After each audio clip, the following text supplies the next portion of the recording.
So yeah, this is another van vlog then, and today I've done this video already, but I'm going to do it again, and I'm going to do it every year until something's done about it, because it's the CITB levy.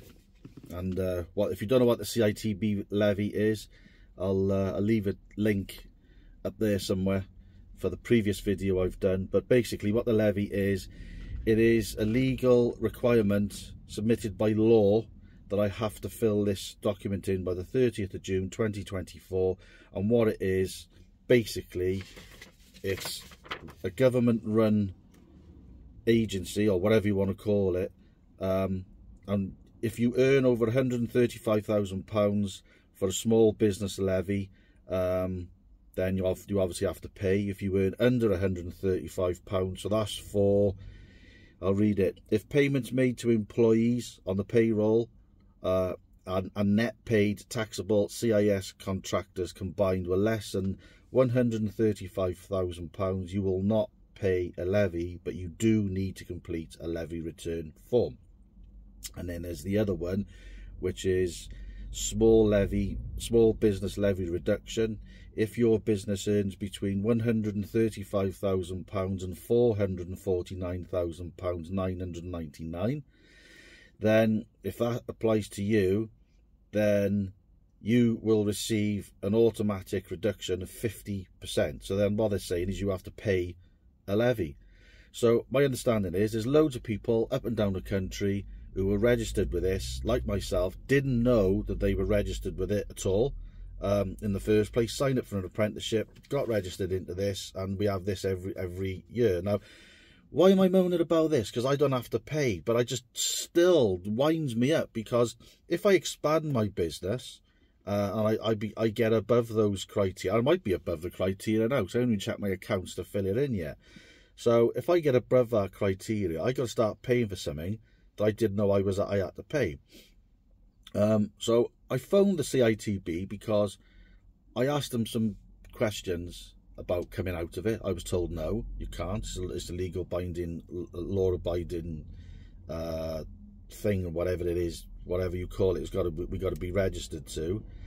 So yeah, I made a phone call direct to the CITB and asked them all these questions. Basically, do I have to be registered?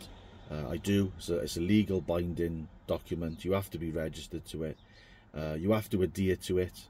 And basically, if you're over those requirements or under those requirements, you either pay or you don't. I don't know what the payments would be, but you have a fee to come through to you as a company, right?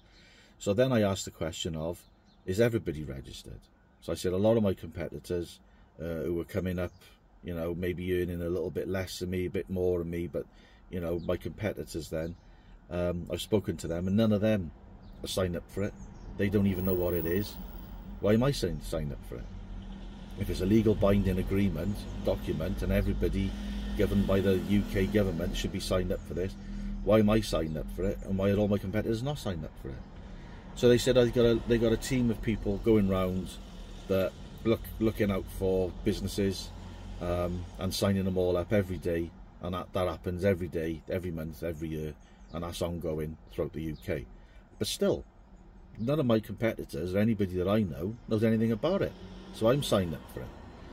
So I make these videos because every year I just think, to be honest, it's a load of bollocks. Because if everybody was signed up to it, then it'd be a fair playing field. If nobody was signed up to it, it'd be a fair playing field. And I know there's going to be people out there who are going to be commenting below saying, it's ruined my company, I had grants, I wanted to help. And this is it, I wanted to help the industry, and I wanted to give somebody an opportunity, a young lad. I was given an opportunity, I wanted to do the same, I took an apprentice on. Didn't know that I was going to be signed up for this, didn't understand what I was signing for, just thought I was signing the apprentice, and was eligible for a couple of cheapo grants that by the time you put your time and effort into training the young lad, the grants are ineligible anyway, because they don't pay for your time, do they? So, and it's only a small amount. So a lot of us don't even know that we were signed up to it, including me. So basically, that's it. And that's where it's standing. It's the same every year, year in, year out. It's a legal binding agreement, document. You have to be signed up for it. So every single contractor, if you're sat there and you're a contractor, whether you're working on site CIS or whether you're working, you know, you're paying your tax through PAYE or whatever, domestic, private, you know, whatever, commercial, you got to pay. You got to be registered to this format. Most people ain't.